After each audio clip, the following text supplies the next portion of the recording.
Quand l'empereur accueille des chefs de gouvernement étrangers, pour les recevoir, on déploie le faste légendaire de l'Éthiopie.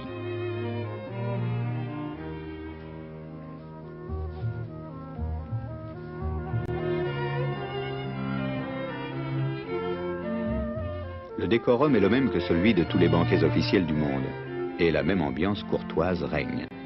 Si l'on parle anglais, les valets et les vins sont à la française. Entre l'empereur et son hôte, un interprète assume la tâche difficile de ne rien laisser perdre des nuances de la langue diplomatique.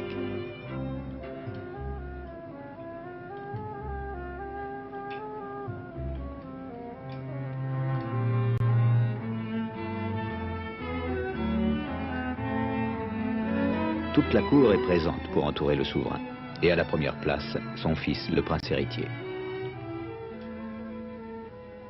Avec simplicité et vigilance, comme toutes les bonnes maîtresses de maison du monde, la princesse, épouse du prince héritier, vérifie une dernière fois la bonne ordonnance de la table.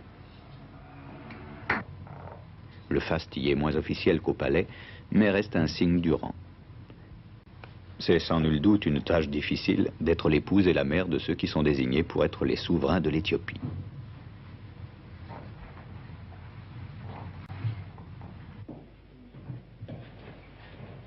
C'est le Mered Asmach Asfa Vosen Haile Selassie, prince héritier, qui va lui-même nous parler de sa vie.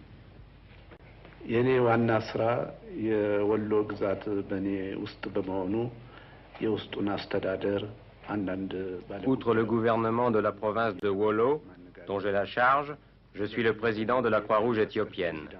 Et à ce titre, je m'occupe de fonder une banque du sang dont le besoin se fait sentir dans le pays. Et je visite régulièrement les hôpitaux. Quant à mes loisirs, je m'intéresse au sport, particulièrement le tennis et l'équitation, et je consacre beaucoup de temps à la lecture. Votre Altesse s'occupe-t-elle elle-même de l'éducation de ses enfants? Ma femme et moi, nous attachons beaucoup d'importance à l'éducation de nos enfants. Nous suivons leurs études de très près, et nous les envoyons à l'école publique à Addis Abeba.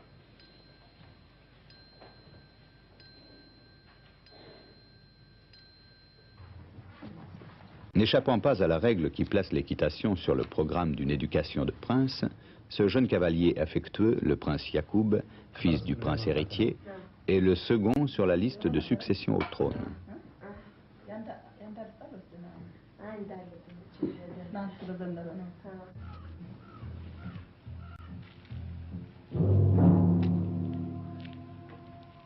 Le lion est l'animal privilégié de la tradition légendaire, symbole de la fonction impériale. Entouré de ses petits-enfants, l'empereur lui consacre la première halte de sa promenade quotidienne. C'est le moment où, libéré des contraintes protocolaires, il devient un homme presque comme les autres.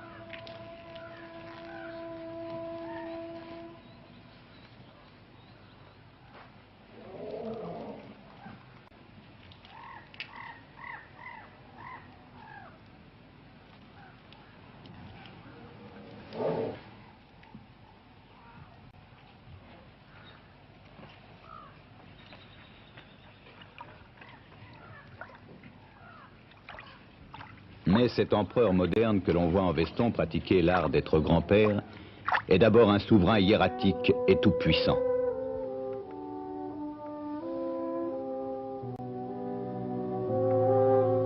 Ce décor somptueux est à la mesure d'une solitude impériale, et c'est avec respect que les serviteurs découvrent.